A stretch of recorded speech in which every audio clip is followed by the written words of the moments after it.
നമ്മുടെ ആശുപത്രിയെ സംബന്ധിച്ചിടത്തോളം ഈ 3 വർഷക്കാലത്തിനിടയിൽ വളരെ മികച്ച വിജയമാണ് നമുക്ക് കൈവരിക്കാൻ കഴിയും. നമുക്ക് ഈ കഴിഞ്ഞ സാമ്പത്തിക വർഷം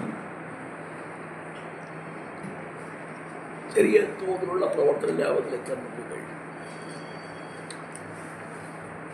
നമ്മൾ ആദ്യം തിരിച്ചൊരു 3 വർഷം കഴിഞ്ഞിട്ടാണ് നമുക്ക് പ്രവർത്തന ലാഭത്തിലെത്താൻ കഴിയുക. അത് കുറച്ചുകൂടെ നേരത്തെ എത്താൻ സാധിച്ചു എന്നുള്ളത് വലിയ അഭിമാനമാണ്. ഇപ്പോൾ നമ്മുടെ ആശുപത്രിയിലെ 24 മണിക്കൂറും കാർഡിയോളജി, ഓർത്തോ, അതുപോലെ തന്നെ ന്യൂറോ കെയർ നമ്മുടെ ഹോസ്പിറ്റലിൽ ലഭിക്കുക. ഏത് അർദ്ധരാത്രിയിലും ചെസ്റ്റ് പെയിനുമായി വരുന്ന പേഷ്യൻ്റ് ആൻജിയോപ്ലാസ്റ്റി നടത്തേണ്ടി വന്നാൽ അപ്പുറത്തന്നെ നമ്മൾ നടത്താൻ കഴിയുന്ന ഒരവസ്ഥയിലേക്ക് നമ്മുടെ ആശുപത്രി മാറിയിട്ടുണ്ട്. അതുപോലെ തന്നെയാണ് ട്രോമ, ആക്സിഡൻറ്റുമായി വരുന്ന കേസുകൾ നമുക്ക് 24 മണിക്കൂറും ഓർത്തോപീഡിക്സിൻ്റെ സേവനം നമുക്ക് ഉറപ്പുവരുത്താൻ കഴിയും. ന്യൂറോ ചികിത്സയുമായി ബന്ധപ്പെട്ട് നമ്മുടെ ആശുപത്രിയിൽ ഇപ്പം നമ്മുടെ തെക്കൻ കേരളത്തിലെ ഏറ്റവും പ്രശംസ കിട്ടുന്നൊരു ഹോസ്പിറ്റലായി നമുക്ക് മാറാൻ കഴിയും. ഏറെക്കുറെ എല്ലാ ഡിപ്പാർട്ട്മെൻറ്റുകളിലെയും ഡോക്ടർമാരെ സംബന്ധിച്ച് ജനങ്ങൾക്കും രോഗികൾക്കും എല്ലാം മതിപ്പാണ് ഉണ്ടായിട്ടുള്ളത്. പാരാമെഡിക്കൽ സ്റ്റാഫിനെ സംബന്ധിച്ച് തുടക്കത്തിൽ ഒറ്റപ്പെട്ട ചില പരാതി ഉണ്ടായിരുന്നെങ്കിൽ ഇപ്പോൾ പരാതി മാറ്റിയെടുക്കാൻ കഴിയും. കിംസാറ്റിൻ്റെ അടുത്ത വികസനത്തിൻ്റെ ഘട്ടത്തിലേക്ക് നമ്മൾ കിടക്കും. നബാർഡിൻ്റെ പുതിയ വായ്പാ സഹായത്തോടുകൂടി ഇപ്പോഴത്തെ ആശുപത്രീകരണത്തിന് പുറകിലായി പുതിയൊരു ക്ലിനിക്കിന് നമ്മൾ പദ്ധതിയിടുകയാണ്. അവിടെ പുതിയ OP യൂണിറ്റുകൾ, അതുപോലെ തന്നെ ഇൻഫെർട്ടിലിറ്റി ബ്ലോക്ക്, ജീറിയാട്രിക് സെൻറ്റർ, അതുപോലെ തന്നെ പാരാമെഡിക്കൽ കോഴ്സുകൾ നടത്തുന്നതിനുള്ള സ്പേസ് ഈ നിലയ്ക്കാണ് അത് ഉദ്ദേശിക്കുന്നത്. അത് എന്തായാലും 1 വർഷം ചെയ്തെടുക്കും. അതിൻ്റെ പ്ലാനിലേക്ക് നമ്മൾ കിടക്കുകയാണ്. നബാർഡിൻ്റെ വായ്പാ സഹായത്തിന് വേണ്ടിയിട്ട് നമ്മൾ അവർ അറിയിച്ചു ഈ മാസം നമുക്ക് അതിൽ തീരുമാനമെടുക്കാൻ കഴിയുമെന്നുള്ള നിലയ്ക്കുള്ള സൂചനയാണ് നബാർഡ് അധികൃതർ നൽകിയിട്ടുള്ളത്. ആശുപത്രിയെ സംബന്ധിച്ചിടത്തോളം മുമ്പ് നമ്മൾ മേഖലയിൽ കേട്ടിരുന്ന ഒരു തരത്തിലുള്ള ഒരു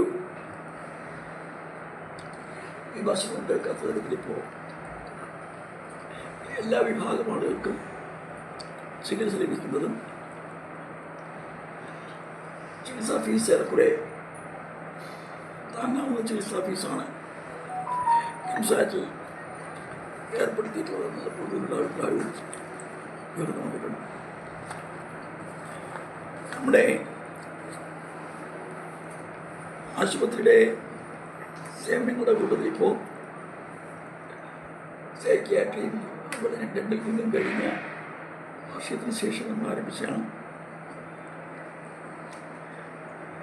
അതുപോലെ തന്നെ നമുക്ക് ഓപ്താൽമോളജി കൂടി തുടങ്ങണമെന്നുള്ള ഒരാശയമാണ് ഇപ്പോൾ ഉള്ളത്.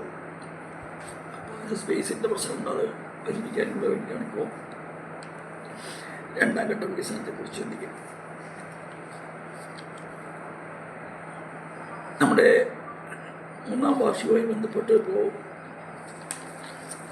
ഉദ്ദേശിക്കുന്ന പരിപാടികൾ രാവിലെ 10 മണിക്ക് വളരെ വിജ്ഞാനപ്രദമായ ഒരു സെമിനാർ നടക്കുന്നുണ്ട്. ജീവിതശൈലി രോഗങ്ങൾ അതിൻ്റെ പ്രതിവിധികൾ എന്നതാണ് സബ്ജക്റ്റ്.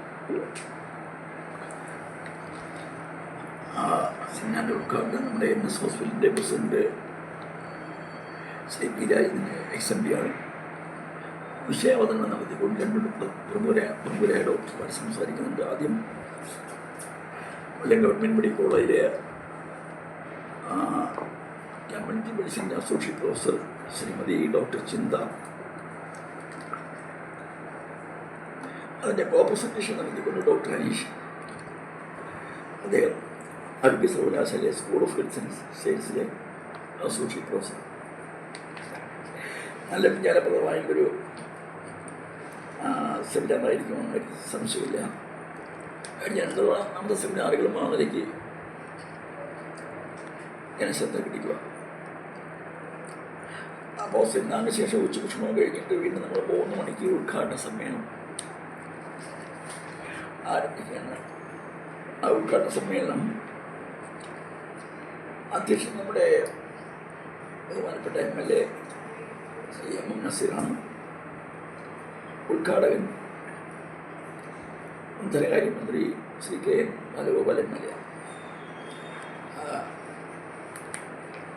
DFൻ്റെ നേതാക്കൾ, വിവിധ രാഷ്ട്രീയ പാർട്ടി നേതാക്കൾ, ശ്രീ മുല്ലക്കര സുരേവ രാജേന്ദ്രൻ, ലതാദേവി,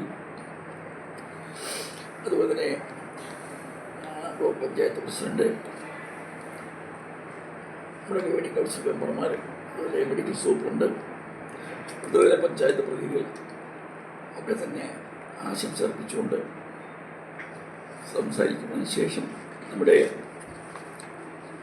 കിംസാറ്റിലെയും ബാങ്കിലെയും ജീവനക്കാരോടും മണ്ണൊക്കെ ചേർന്ന് കൃത്യമായ എല്ലാ പരിപാടികളും.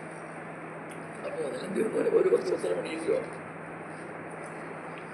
ആകാനാണ് സാധ്യത. അപ്പോൾ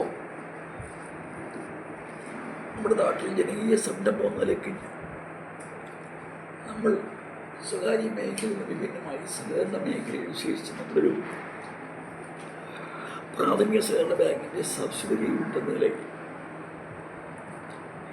ആരംഭിച്ചൊരു ഹോസ്പിറ്റൽ ഈ നിലയ്ക്ക് ജനങ്ങൾ ഏറ്റെടുത്തു എന്നുള്ളത് ഇത്തരത്തിൽ പഠനം ആവശ്യമായ എല്ലാ സഹായവും നമ്മുടെ നാട്ടിലും പുറത്തുള്ള ആളുകൾ നമ്മൾ തന്നുകൊണ്ടുപോകും. അത്യന്തം ചാരിതാർത്ഥ്യം ഉണ്ടാക്കുന്ന കാര്യമാണ്. അതിനാണ് ഓഹരി ഉടമകളോടും അതുപോലെ തന്നെ നമ്മുടെ നാട്ടിലെ അഭ്യുദയകാംക്ഷികളോടും നമ്മളുമായി ബന്ധപ്പെട്ട് വിവിധ നിലകളിൽ ഇടപെടുന്ന അവരോടുമെല്ലാം നന്ദി പ്രകടിപ്പിക്കുകയാണ്. ഈ വാർഷിക പരിപാടിയിൽ വേണ്ടവണ്ണം ജനങ്ങളിലെത്തിക്കാനുള്ള എല്ലാ ഇടപെടലുകളും മാധ്യമപ്രവർത്തകർ നിലയ്ക്ക് നിങ്ങളുടെ ഭാഗത്തുനിന്നുണ്ടാവണമെന്ന്